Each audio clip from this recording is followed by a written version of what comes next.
What's going on, guys? Boy, Ed0626 bringing you another episode of Adventures in Votech. And today's episode actually is kind of, in a way, a continuation from last episode, where I talked about the competition in Atlantic City. Well, fast forward a year, because that was my first year when I did the competition. Fast forward a year from now, from that point, and once again, my help is being called upon to create another table design, so to speak. So it was agreed upon, I guess, for whatever reason, by the group who was actually going to the competition. It was agreed upon that they would be making some sort of mermaid. How they made this mermaid, you might ask. Well, they created the mermaid with PVC pipe. PVC or PVC, I don't know, I'm not a handy guy, so I don't know what the technical term of the pipe is, but you know what I'm talking about. Pipe, a shit ton of tinfoil, and a lot of plastic wrap, balled together and taped, all that type of shit. It was coming out to be pretty huge. Of course, you know, that wasn't the only aspect of it. It would be shaped to look like a certain thing, and it would be shaped to look like a mermaid in some way. So we had to, like, in a way, like, form the tinfoil to form hips. We had to form a tail out of that whole thing. All of this kind of stuff. So you're probably asking, you know, so is that really all you did for a contribution? No, that's not all I did. Because what would be covered with the all over that type of stuff to make the actual molding of the mermaid and the actual look of a mermaid was lard. You heard me right, folks. Actual animal fat was used to sculpt what would be this mermaid. Now, I can only imagine how much of a nightmare it was for the team who was going to Atlantic City that year, and they had to transport it, prevent it from being scraped and all that, you know, good stuff, and also have to worry about it getting too warm, because, you know, once lard is you know, in the room temperature area for so long, especially in a competition setting like that where it gets pretty hot at times, it really starts to warm up and kind of lose shape in a way. So it was kind of, to me, as I'm thinking about this, I'm like, this is going to be a pain in the ass for them poor guys. But once you get past the whole lard thing, though, it actually came out to be pretty great. But that was also because I had a huge hand in doing so. You see, Chef, he had once again asked the group of us. He asked a group of us. He's like, "Does anyone know how to sculpt, like anything?" So me, I have a somewhat sculpting background, and what I mean by that is this. In a way, when I was younger, I used to like mold a lot of clay. I used to love that stuff. I molded clay and all that cool stuff, and it was a lot of fun. I was just, you know, having fun being a kid. And when I got the bakeable clay, I used to bake all my designs and keep them, and some of them are still intact. They're just practically paperweights now sitting on my desk, at least the good ones, but a lot of my, like, good work I still keep, or at least work that I find to be good. But you know what I'm trying to say. So Chef hands me I say, yes, I know how to do stuff, I'm pretty good with that kind of thing, all that yada yada yada. So he hands me, we go into the refrigerator, a walk-in refrigerator, pretty decent size for what the undertaking I was about to have. So, and perfect for the size of this thing, which I'll get into in a few minutes. So he hands me this little piece of metal, and it's in a U shape. So he gives me instructions. He says, "I want you to make scales with this, with the tail, with this piece of metal or this piece of equipment or whatever, for the tail." So I said, "Okay, simple enough. I can do that." He's like, "You can do whatever you want. You can make your own design with it, whatever. Just make sure that there's some sort of pattern." You know, he showed me an example of what his idea wanted, the idea that he wanted, and I proceeded to execute that. And it was actually pretty fun, because during this time, if you remember from the line episode, I believe my group was still on the line. So I wasn't on the line for a good week or so. And I'm pretty sure they hated me or were pretty jealous of me, but I didn't even have to work. I didn't have to cook anything. All I had to do was sit there in a walk-in refrigerator with this piece of metal that Chef gave me and just continue to mold, scales for this tail.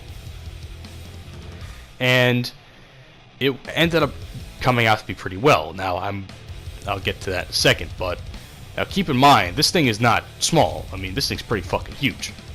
On the table, I'd say it was about 7 or so feet high. But if you look at it from a floor perspective, if it was on the floor with no table, because they had to transport the thing somehow around the kitchen,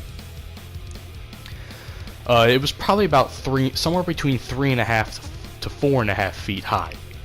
So it's not small by any means. It's also, pretty wide and stuff. So I had to do this entire tail. I had to do under the tail, which was my least favorite part of the job. And people from time to time would even come into the walk-in refrigerator to see how I was doing, because I had no human contact. Because you walk into the pantry and then there's the walk-in refrigerator, and then next to it is the freezer. So I'm fucking freezing.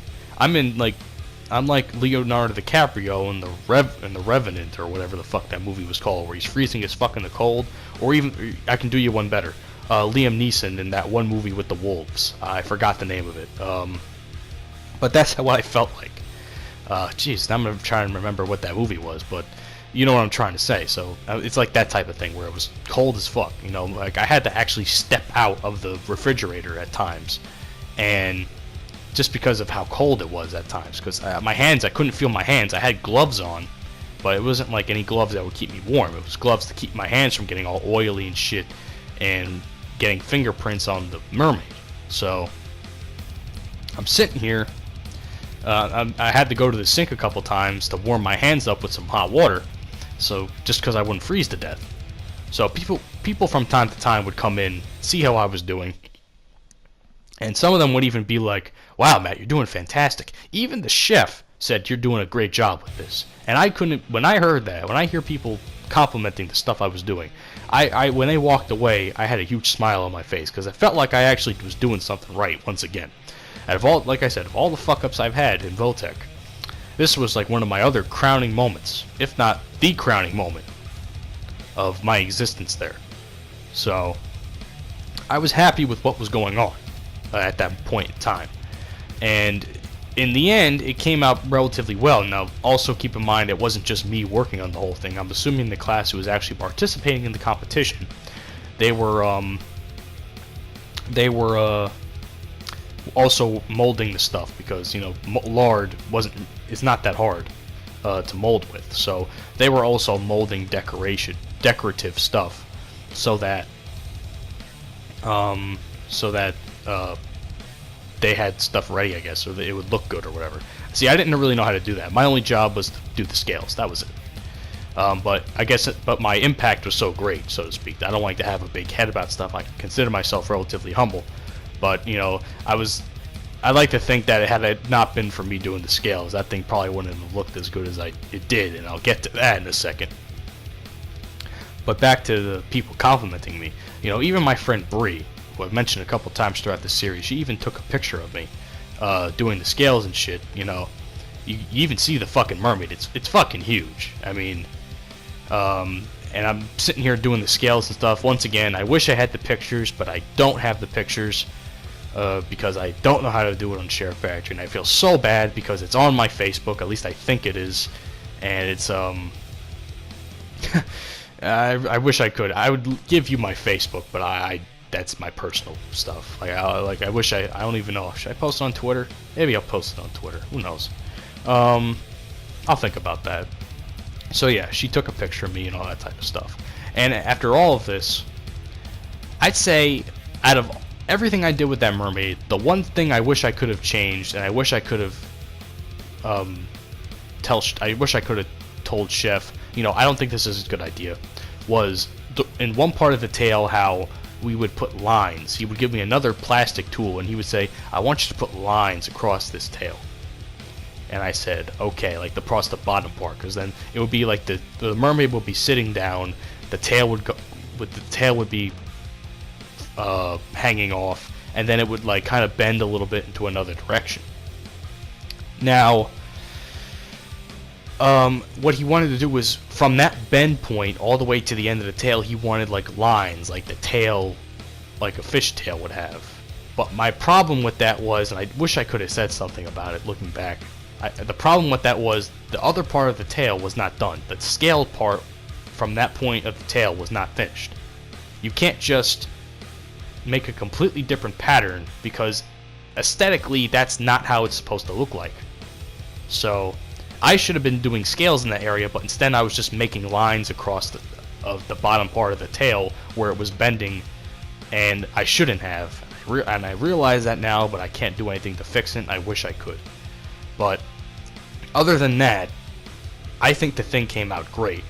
And as a matter of fact, the team who was in that competition that year got first place, I think solely, from my understanding, solely first place for that mermaid. So for those who were in the morning class, or for those who were in the class during the competition, you're welcome. Anyway, I hope you guys have enjoyed. I hope you guys have enjoyed this episode. I hope you guys are enjoying this series. I actually do like doing this kind of series. Also, my buddy Shadows, the links are in the description. He was in this game with me. Once again, I hope you guys are enjoying it, and I'll catch you all on the next episode. Peace.